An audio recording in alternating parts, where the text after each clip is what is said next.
बिस्मिल्लाहिर्रहमानिर्रहीम। हमारे आज की वीडियो ह्यूमन स्केलेटल सिस्टम के ऊपर है। इस टॉपिक को हमने मुख्तलिफ हिस्सों के अंदर तकसीम किया है। ये वीडियो उसका पार्ट फर्स्ट है। हम इसमें देखेंगे स्केलेटन क्या है और इसकी जो मेजर डिविजन्स हैं वो कौन कौन सी हैं।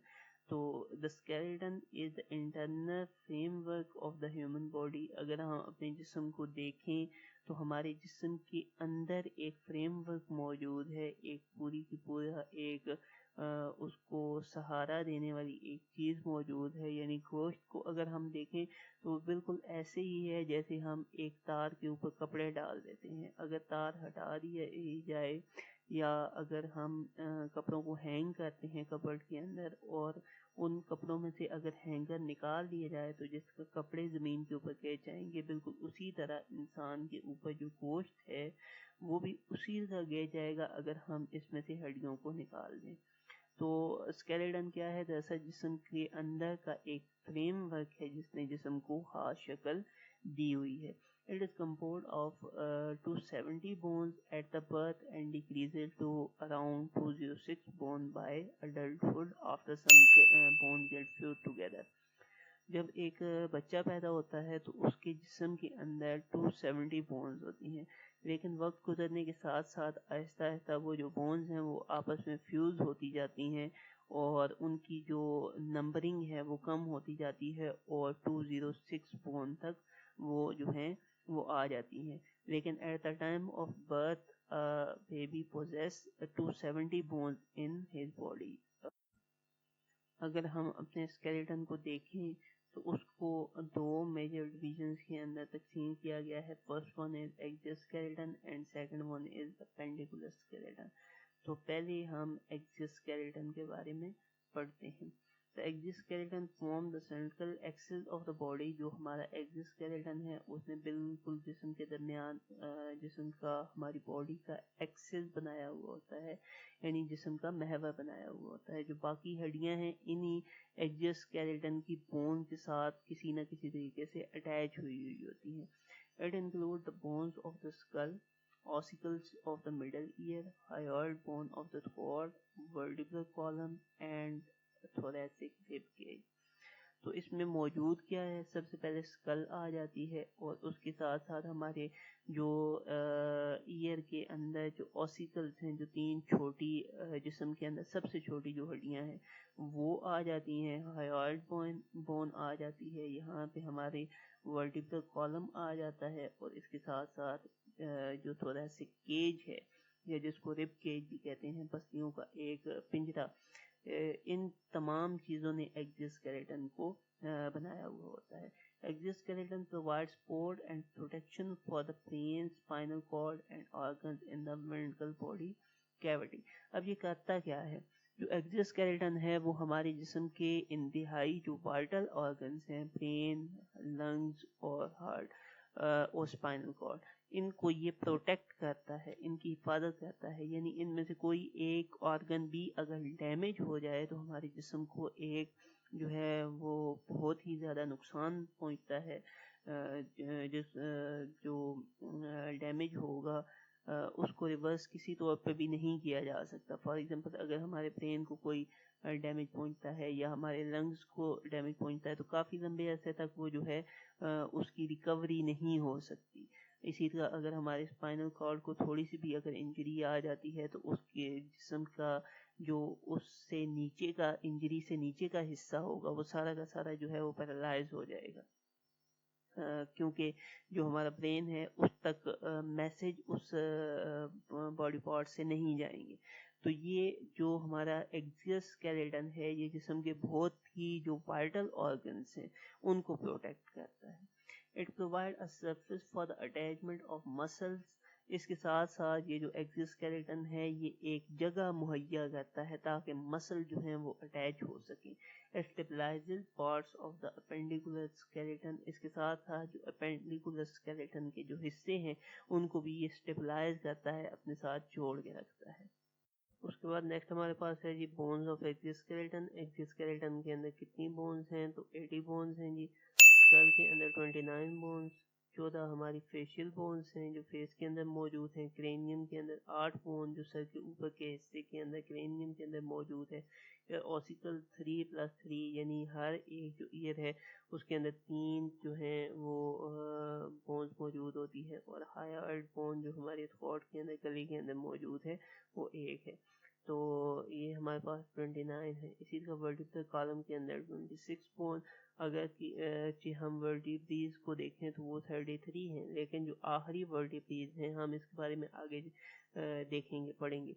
तो जो आखिरी वर्टिब्रेज हैं वो आपस में फ्यूज होकर उन्होंने एक ही बोन बनाई हुई होती है, तो उनको हम जो है वो अलग-अलग कंसिडर नहीं करते बल्कि एक ही बोन कंसिडर करते हैं। इसीलिए वर्टिब्रल कॉलम के अंदर 33 की बजाय 26 बोन्स हैं। तो रिब जो है वो हमारे 12 पेयर्स होते हैं, 12 एक साइड पे और 12 दूसरी साइड पे, तो 24 बन गई। और स्टर्नम यानी रिब्स जिस हड्डी के साथ आके अटैच होती हैं, जुड़ती हैं सीने वाली साइड पे, उसको स्टर्नम कहा जाता है। वो हमारे जिस्म के अंदर एक ही होती है। नेक्स्ट है जी हमारे पास स्कल। तो स्कल के अंदर the bones of skull support the structures of face and protect the bone. 2 काम इसके जो हैं वो मेजर हैं। सबसे पहला जो हमारा फेस है उसको स्ट्रक्चर देना, उसको सपोर्ट मुहैया करना। यानी अगर हमारे चेहरे में से स्कल को निकाल दिया जाए तो हमारे चेहरे के अंदर कोई भी जो हमारी शक्ल है, जो शेप है, वो मेंटेन रह ही नहीं सकती। एंड प्रोटेक्ट द ब्रेन, जो इसका मेजर काम है वो ये है कि ये ब्रेन को प्रोटेक्ट करती है। The skull consists of 22 bones which are divided into 2 categories, cranial bone and facial bone. Skull है उसके अंदर 22 बोन्स आती हैं और उनको मजीद 2 कैटेगरीज के अंदर डिवाइड किया गया है। तो पहला हम देखते हैं कि cranial bones. The cranial bones are 8 bones that form the cranial cavity, which encloses the brain and serve as an attachment site for the muscles of the head and neck. जो क्रेनियम है उसके अंदर 8 bones मौजूद होती हैं। वो 8 कौन सी है? फ्रंटल बोन, सबसे पहले ये वाली बोन हमारे पास आ जाती है, frontal bone. 2 parietal bone, parietal bone यहाँ से इधर तक जो है वो एक हो गई, और एक इसी तरह दूसरी साइड पे इस साइड पे मौजूद होती है। तो जो ये हो गई 2 टेम्पोरल बोन, टेम्पोरल बोन ये वाली है, तो एक इस साइड पे और एक जो है वो इसके अपोजिट साइड पे मौजूद होगी। ओसिपिटल बोन, ओसिपिटल बोन जो है वो यहाँ पे मौजूद है, ये वाली बैक साइड पे। सेफनाइड बोन एंड एथमॉइड बोन, जो सेफनाइड और एथमॉइड बोन है वो ये वाली हैं। ये जो है यहाँ पे ये सेफनाइड बोन आ गई और एथमॉइड बोन ये इस जगह पे मौजूद है। तो ये जो है टोटल मिलके जो हैं वो 8 बोन्स, इन्होंने एक क्रेनियम बनाया हुआ होता है और क्रेनियम में एक जो है कैविटी बनाई हुई होती है, अंदर से ये खाली होता है और उस खाली जगह पे ब्रेन मौजूद है। Although the bone develop separately in the embryo and fetus, in the adult they are tightly fused with connective tissue and joint bone do not move. अगरचे ये सारी की सारी जो बोन्स हैं ये अटैच नहीं हुई होती हैं, ज़्यादा होती हैं जब जो है वो फीटस के अंदर या एम्ब्रियो के अंदर ये बिल्कुल ज़्यादा होंगी। लेकिन जैसे जैसे वक्त गुजरता जाता है और वो जो बच्चा है वो अडल्टहुड की तरफ जाता है तो ये बोन्स आपस में फ्यूज हो जाती हैं, टाइटली अटैच हो जाती हैं और ये इमूवेबल बोन्स बन जाती हैं, यानी ये मूव नहीं कर सकती। इनके दरमियान जो जॉइंट है वो इमूवेबल होगा। नेक्स्ट है facial bones. 14 facial bones form the face. The wide cavities for the sense organ, eyes, mouth, and nose protect the entrance to the digestive and respiratory tract and serve as attachment point for the facial muscle. जो 14 facial bones हैं इनके क्या क्या काम है? जो है पहला काम तो ये है कि ये कैविटीज मुहैया करती हैं, खाली जगह मुहैया करती हैं किनको? सेंस आर्गन को, यानी आइज को।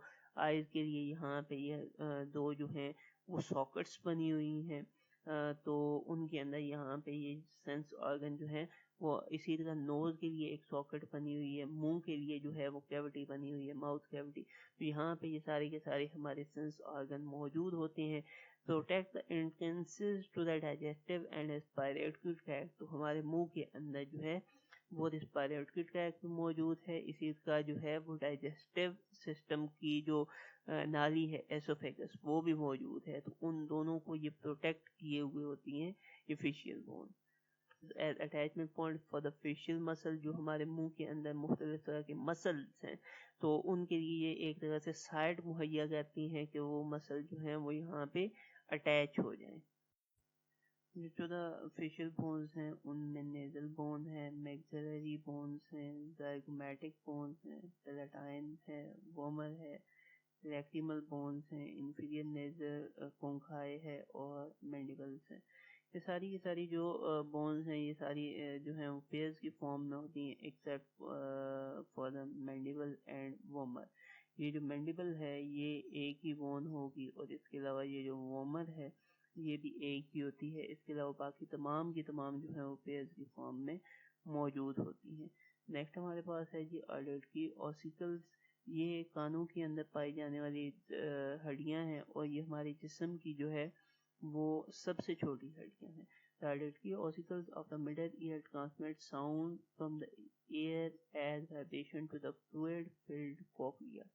तो ये क्या कहती हैं, ये जो वाइब्रेशन आ रही हैं उनको कोक्लिया तक ट्रांसफर करती हैं। वो वाइब्रेशन पहले इनके अंदर दाखिल होती हैं, उस वाइब्रेशन की वजह से ये खुद वाइब्रेट करती हैं और उनको फिर आगे कोक्लिया तक पहुंचा देती हैं। The auditory ossicle consists of 6 bones, 2 malleus bones, 2 incus and 2 stapes।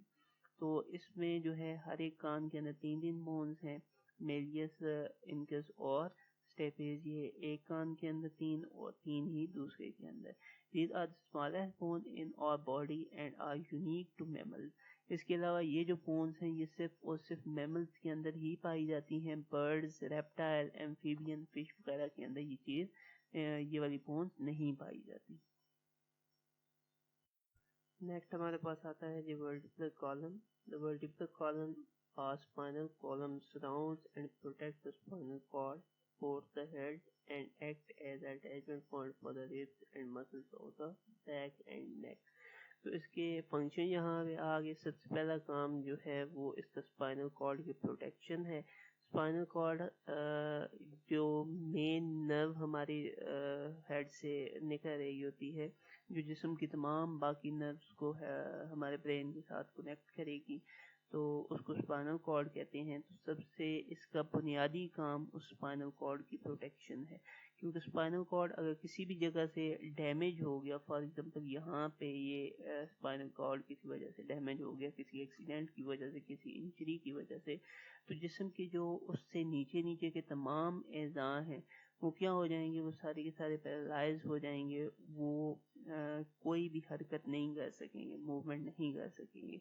तो स्पाइनल कॉर्ड की प्रोटेक्शन एक बहुत ही अहम काम है जो कि वर्टिब्रल कॉलम के ज़िम्मे है। उसके अलावा क्या करता है, सपोर्ट द हेड, हेड की ये सपोर्ट के तौर पे काम करता है। And act as attachment point for the ribs and muscles of the back and neck.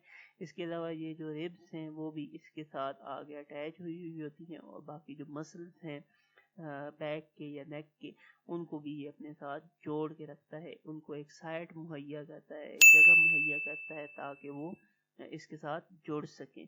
The adult vertebral column comprises 26 bones, the 24 vertebrae, the sacrum and coccyx bone। इसमें 26 bones हैं।